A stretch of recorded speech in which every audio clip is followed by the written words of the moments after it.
For serious YouTubers, save time and money with TubeBuddy, the premier tool used at geekoutdoors.com. Get more done today by checking out the affiliate link in the description area below. Hey, welcome to another episode of geekoutdoors.com. And as you could probably tell, this week I'm not going to have a live episode, but I will be back the week after. And the news, as you know, must go on. And so this week we got, once again, some really interesting news in the whole geek community. So the first bit of news is the fact that Google might be investing or maybe even buying Lyft, okay? And then second after that, I'm going to be talking about the iPhone X's new feature, which is Face ID, and really the whole thing about face recognition, privacy, and where it's going to go in the future, possibly, okay? And then finally, we want to talk about Linux hackers and how Linus Torvalds actually wants people who are hackers to move over to Linux, okay? So first and foremost, let's go ahead and start with the news that maybe Google might be investing upwards of $1 billion in Lyft, which if you are familiar with using Uber, that is their main rival. Now, Lyft itself, I have not tried either. I think I have tried Uber, but I've not tried Lyft, but I'm pretty sure they're the same. I've heard a lot of good things about that company as well. And Lyft as a company, you know, it's looks like it's more fun and just in the way they have their stuff designed. But in terms of it as a business, it's actually a private company. And I think they had revenues of about $700 million, or maybe that's their net worth. I can't remember, but they are a private company. However, if Google does end up buying Lyft or investing heavily into it, you know, they're doing it for a reason. It's a strategic reason, okay? And as anybody knows, Google was pretty much the first major company to bring the whole concept of self-driving cars into the mainstream, primarily with their company Waymo. And this is before Waymo was became its own separate entity. And so Waymo was actually where, you know, like Uber was actually partnered with them, if I remember correctly. And then, as you know, Uber has gotten to a lot of legal issues and battles with Google over the fact that Uber actually stole some of Waymo's technologies, okay? But this is a much bigger thing than that, okay? It's just not about the legalities of that, because that will set a precedence, you know? So with all of these technology companies, the reason why they have so many patent wars and so many legal battles, and why they have to have that, is because if they control the rights to these technologies, then they will control the majority of an industry that is very, very young. And so that's billions and possibly trillions of dollars in the future, okay? And so the reason why I want to mention that is, once again, Google is doing this for strategic reasons, okay? Now, if they buy Lyft or invest heavily into them, they automatically have a way in to compete with Uber directly. Okay, so they don't have to build up a whole new infrastructure on this ride sharing or this new, whatever you want to call it, taxi service program, because they already have somebody that is already established in that space. Okay, and so if they do that, from a business point of view, they are automatically a competitor to Uber in that sector. And secondly, the much bigger picture is that by doing this, Google will be able to implement more of their self-driving technologies and services that they pioneered with Waymo before. Okay, and so this is a big, big thing. So you remember all the Google self-driving cars, the Google Map cars, all of this stuff was leading up to something like this. Okay, and so if Google did decide to go through with this, it will give them an immediate competitive edge over any other companies trying to come into this space, because besides Lyft, I don't think there's another competitor, at least here in the United States, that can compete with them. Now, I know there are other services like this around the world, but at least here in the US, they are the two biggest, okay? And so if they were able to do this and go through with this, it would be a pretty big thing, in my opinion, because it's going to really bring more of Google's resources, more of their whole long-term business goals, not only in the self-driving car area, but also maybe self-driving planes, what I want to say driving, but automated planes, ships, trucks, like semi trucks. There's so many places that this type of technology can be applied. And so I could easily see that if Google was to go forward with this, maybe Lyft wouldn't just be for people who want to drive for them like Uber. Maybe they could expand this to Lyft commercial services. Okay, just think about it that way. If it proves successful, as I think Google wants it to be, then they would definitely push it into many other areas besides just a personal driving service. And then in the future, once people are pretty much taken out of the equation and all of these automated self-driving vehicles, boats, whatever it is,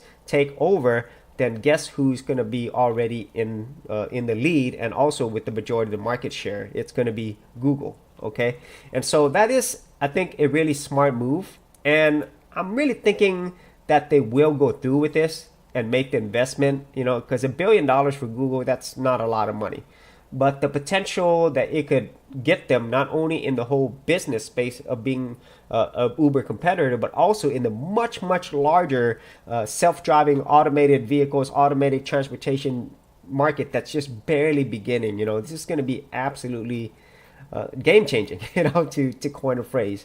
And so I'll be interested to see what happens here. I really think that this is where we're going, even if we didn't want it to. It'd just be like a lot of the sci-fi movies that we've seen before. The one that I could think of most recently, or not most recently, I think it was Minority Report with Tom Cruise, where the vehicles drove themselves. Nobody drove their own vehicles anymore. Okay, and so I think that's definitely where we're heading. And so let's go ahead and move on to some other big news this week. And it was all about the iPhone 10 or iPhone X, whatever you want to call it. But the one feature that everybody seems to be talking about is the Face ID. Okay, and so this screen is one humongous sensor, a very sophisticated sensor. Now, as we all know, Android has done this before. Not only have they done the face recognition, but also an iris scan recognition as well. And Samsung was really the company that pioneered this on a mass scale. But as usual with Apple, they're not the first normally to bring out new technologies, but they really are the ones to actually make it popular, because the Apple brand is so popular. And once Apple officially does it, then it's adopted by every other manufacturer. Okay. Now, I will say, as if you haven't seen my original video where I talked about the release and what I thought about it, the thing that I really am impressed by this device is the fact that not that it's doing something completely different, but the fact that it's doing it in the way that I have not seen before, at least in a consumer device. And the reason why Face ID, or the technology that's used to do face recognition, is so different is because of all the sensors. I think it has 30,000 different points, and it actually does a 3D map of your face, which is extremely sophisticated. And so you see there are 30,000 visible dots, and let's not make light of this. This is extremely cutting edge technology for a consumer device. I remember when I worked in a big corporations and we had to go to our data centers underground, they would have biometrics. They would scan your eyes, they would measure your weight. Some of them even measure your breath. They would do face scans, hand scans. This technology has been around for a while now, but just not in a way that is for the consumers. Okay, so that is why I say that's very impressive. And one of the things that they've already included with Face ID is this whole emoji thing. Okay, which basically maps your face to an emoji. Very similar to what it does with Snapchat, but way more sophisticated, and also Instagram as well. But here's where I want to talk about where this is actually heading, and also some of the privacy concerns. Okay, now, having this whole virtual reality, augmented reality thing, Google has really been the one, as usual, just like the Waymo thing, they're usually the ones who kind of push the envelope on this early on with their VR, Daydream, and so many other VR services, augmented services. They were normally the first to really pioneer this and bring it forward to the masses, okay? However, it's not until a company like Apple, really Apple, when they take it and then they make it popular everywhere, okay? But in one case, there's always going to be some type of privacy concerns. I think this will take it to another level, okay, because it is so detailed, okay? But this leads me to where I think this is really heading, okay? And this is the combination of augmented reality and virtual reality. So right here with this whole emoji thing, it's cute, it's funny. But just imagine the applications that you could use with this facial recognition, okay? If you remember all the sci-fi movies where they would have hologram faces or hologram people, right? Think of Star Wars, think of Star Trek, any sci-fi movie, they would have these 3D holograms. And guess what? That is what this new type of 3D mapping technology is doing. It's basically going to be mapping out not only a 3D your face, but later it's going to be able to do a 3D rendering of your entire environment. And that's really the power of this technology going forward. That this stuff's cute, but I know that these companies, they're thinking way longer and much broader. Just imagine that in future devices, they could scan all around you, okay? And they'll be able to map a 3D virtual reality space, just like a holodeck, if in Star Trek. And so Google actually tried this, or have already started with this, with their, let me see, their Project Tango. Let me type that out, where it's a phone with sensors all around, okay? And so let me see, I think this is it right here. Yeah, right there. And so if they combine technologies like this with all the sensors around, with the sophisticated details of the Face ID technologies that Apple is using, then you could see the applications here. We will finally have that whole sci-fi holodeck or virtual worlds where somebody's talking to you and you could see a 3D representation not only of the subject but also their environment around them. And then you can also imagine other applications. And I'm thinking everything from the military to commercial to business to just everything. You could actually send robots out there with this type of technology, and they'll be able to map out virtually a whole entire geography, everything for people without actually being there, okay? And they can also apply this to space travel as well. And so, the possibilities of this technology is really stunning, okay? And so right now it's all for fun, with games, with augmented reality stuff like Pokemon Go, or even with this really, to me, it's just not really a useful 3D chat emoji, but you could see where this is heading. And so I don't think it'll be too long, maybe a few years down the road, where it'll be entirely possible with your device in your actual pocket. Maybe it might not be a phone, who knows, might be a wearable or something, that it could map out everything around you, including yourself. And then the technology is going to get so good where your facial recognition, it will be a virtual representation of you, like photorealistic. I think that's really where it's going to be heading. And in terms of the whole privacy thing, it's always going to be there, with any new piece of technology, especially when it comes to something as sensitive as your face. 3D map, we have the same issue with our fingerprints and stuff.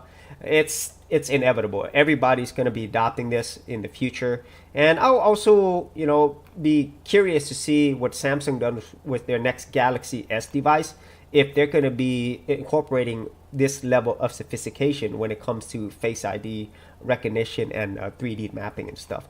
And so, yeah, so those are my thoughts on the Face ID and just facial recognition and the whole concept of this 3D mapping, augmented reality, virtual reality. This stuff, it's going to be wild, and it's going to be way more than just simple games, And so, okay, let's go ahead and get on to the final bit of news that I thought was really interesting.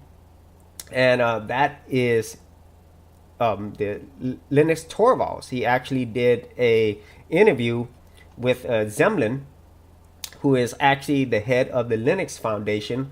And here, he's actually talking about how people who are hackers should, go over to the Linux before they move over to the dark side.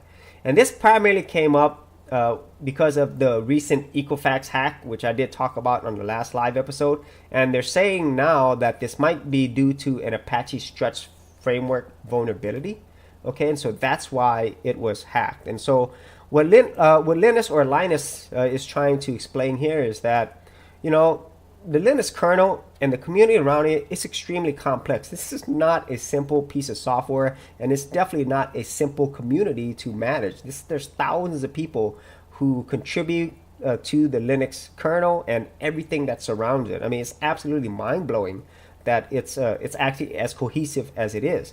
And so with that being said, no operating system, no piece of software is completely perfect. There's always going to be vulnerabilities. And what he's saying is, that that people who are these hackers, they're really smart people. Okay, and they are. This, he says, they are smart people doing bad things. I wish they were on our side and they could help us. And that's a really awesome message, because this isn't the first time. There's, if you do any type of hacking, or actually, I think the correct term is cracking, from the early late 70s, and there are ethical hackers. There's white hat hackers. There's also black hat hackers, and then there's something in the middle, gray hat hackers. Okay, and so a lot of security companies do employ these people because they have really extensive real world experience on how this works. Okay, so you could always go to school and learn hacking, and I think this is with any skill. But until you're doing it in the real world, it's different. Okay, and so these people who are breaking into systems which are very sophisticated in a lot of places, especially companies like Equifax, have very tight security. And so for them to be able to get through all of that, they definitely have to have a lot of skill, a lot of intelligence, and many other things that go with it. So why not have these developers, these teams, these communities actually, do some good with this? They could actually join Linux, contribute to Linux. And I think that is a message that I think pretty much every geek would probably agree with, and, whenever you're thinking about technology and stuff, even if you're doing hacking and stuff, I think the person or the people who are doing it, I don't think a lot of times, in my opinion, that they think that they're doing something wrong, and I might be wrong on that, but it's not in my thinking. Like, I think for people who do this, I don't think they think of it as an ethical issue, whether it's right or wrong. They think more of it as a challenge. Okay, because if you've ever been in that type of community, it's always about who can do it best, who could do the impossible. And so I think if we have a lot more of those type of people contribute and join something like the Linux community and do something that will help a lot of people, and at the same time offer them humongous challenges as well, I think that's really the message that Linus Torvalds is trying to put out there. You're doing amazing stuff here. Why not do it for something that actually helps a lot of people? Okay, so I definitely agree with that. And out of all the people in the tech community, Linus Torvalds, he's my top 5. He's up there. I mean, he's done something that has absolutely changed the world, and not only now, but for many, many generations to come. And a lot of times he doesn't get a lot of credit for that in the same way that, say, like a Mark Zuckerberg does, or Bill Gates, or Steve Jobs, Steve Wozniak, Paul Allen, any of those other people, that you can think of, or even Jeff Bezos, so that normally those are the people that people hear about in the news when it comes to technology, but you often don't hear about this guy, who's done so many great things and brought so many people together. And so hopefully he'll be able to, with his message, bring a lot of people who are in the hacking community over to the Linux side as well, for the side of good and not for the side of the dark side. Okay, if you want to think about it that way. So those are pretty much the big pieces of news we had this week. Really different varieties of stuff, and a lot to really think about, because each one of these news items this week, it has a lot of really far-reaching effects. These things affect all of us, and so whether you are in the tech community or not. And so if you had any thoughts on any of these pieces of news, Google buying Lyft, the whole iPhone X, Face ID, facial recognition in general, and of course Linus Torvalds asking hackers to join the Linux community and help develop the kernel, be sure to leave it in the comments area below. And as always, if you did get value out of these videos, leave a like and subscribe. And if you wanted to support my channel further, you could do that at patreon.com/geekoutdoors. Thanks for checking out this episode. And as always, if you like these videos, be sure to click on the subscribe button. And for full written content, audio content, and additional geek stuff, head over to geekoutdoors.com and I'll see you outdoors on the very next episode.